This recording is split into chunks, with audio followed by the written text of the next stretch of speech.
I think people really undervalue how significant not having normal hearing is.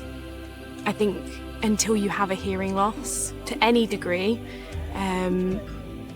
permanent or not, you never really truly know what someone is experiencing. And especially a child, you don't know where their hearing is at, you don't know whether they're hearing you speak or not.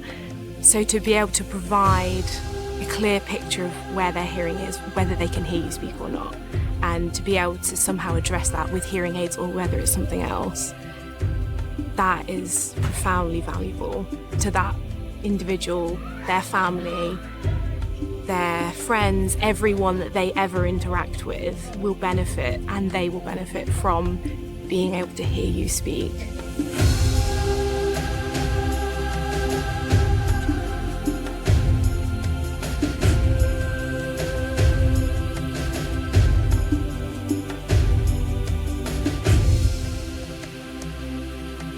Here to Aid was formalized this year. Previous to that, we didn't have a name for what we do. But the tasks that we've been doing have been the same. So we've been doing the work for about 7 years. Initially, we were not restricting it to any age group or anything like that. We were seeing people that needed the help for free when we could see that there was no funding. Later on, we sectioned off that the people who would receive this kind of help for free would be children under the age of 18. There's several reasons for that. Access to education is, a new lease on life. They'll get more benefits for more years out of being able to hear. Also, that way we wouldn't be cannibalizing the business from what actually funds all of this, because to date we haven't had any funding yet. So our main gig, Audiovana, funds this. So at Audiovana we see adults and they pay, and then through Here to Aid we see children and they do not pay. So anyone who is 18 or under can receive this care free of charge. In the course of the last 7 years, we've seen in excess of 800 children for free testing. And of those, just over 200 are in our ongoing care. So that means that they have instrumentation on their ears, hearing aids from us on their ears, and will be seen on an ongoing basis for their reviews and new molds as their skulls and ears are growing, replacement aids as their younger siblings tread on the ones that they have, and so on and so forth. So the work started out of our clinic. We just set some time aside weekly to see pro bono patients, and in the beginning it was just on a case by case. People would come in and they would explain to us, we need your help, but we have no funds with which to pay for your medical services. So we would always just accept, and then that slowly grew and became bigger and bigger, and eventually it outgrew the sort of time slots that we had put it in.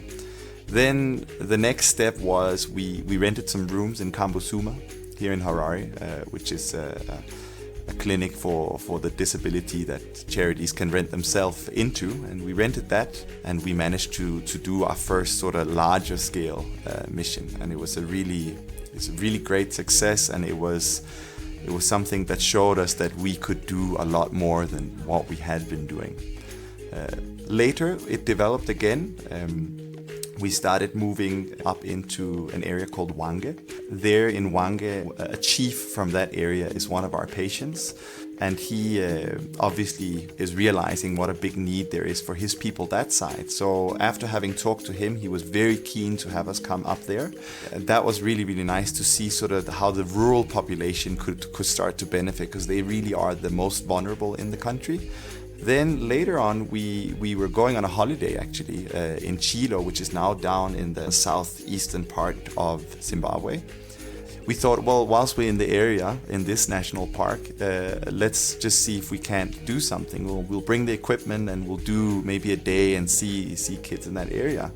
And we communicated with the lodge there, the Safari Lodge, and what was meant to be just one day quickly turned out to be 3-4 days and actually taking up the entire holiday. But it was so lovely. Then our latest mission was up in Vic Falls now, again with Love for Africa.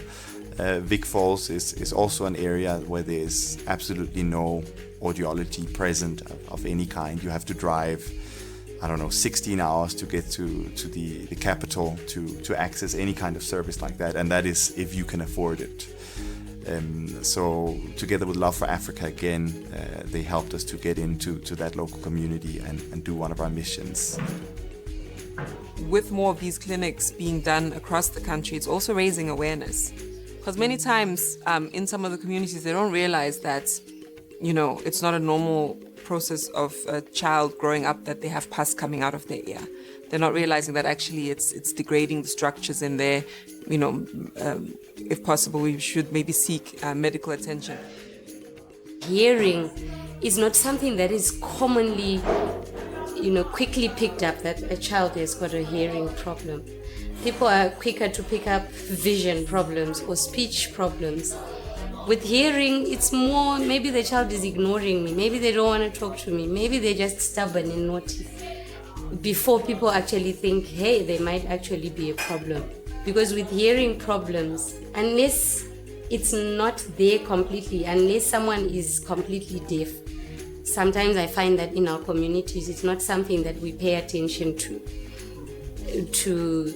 be able to say this is actually something that an intervention can actually be done. And even if we identify it, it's not like, hey, go to the optician, you need to have your eyes checked. How many people just make a general comment like that to say, hey, you need to have your hearing checked, I think you have a problem. That's not a very common thing. It's been crazy for the realization of what is available here in comparison. So seeing children that are 10 years old with no speech, because that would never happen where we are, because we pick them up from when they're babies. But here, obviously, they slip through the net. They don't have that kind of healthcare system. So seeing that has been unreal. You're seeing children who have never said words or make up a sentence. And seeing the fittings. The fitting day was the most, emotional one, because you see them when they switch on. And when they're saying words again and they're listening and they're smiling and laughing, that was really nice.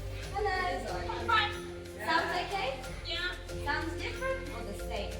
Different. Wow. I think there is a huge impact of Here to AIDS work in the local community, and in time it will have effects and impacts on the wider population level as well. I think, by identifying those children and intervening early on will allow them to access education, which will then allow them to access jobs, which will then allow them to help the local community grow. So they will have that kind of local impact, and we never know what the children will become one day. They could be ministers, astronauts, and it'll be all because of the small things that we've done today to help these children, to give them a bit of a fair chance in life. They've already had a very unfair start in life. People who have hearing loss get isolated, get withdrawn from normal society, and from family, from friends. And allowing these children to communicate with their friends, with their family members, will allow them to, build small relationships. I think that's the real impact.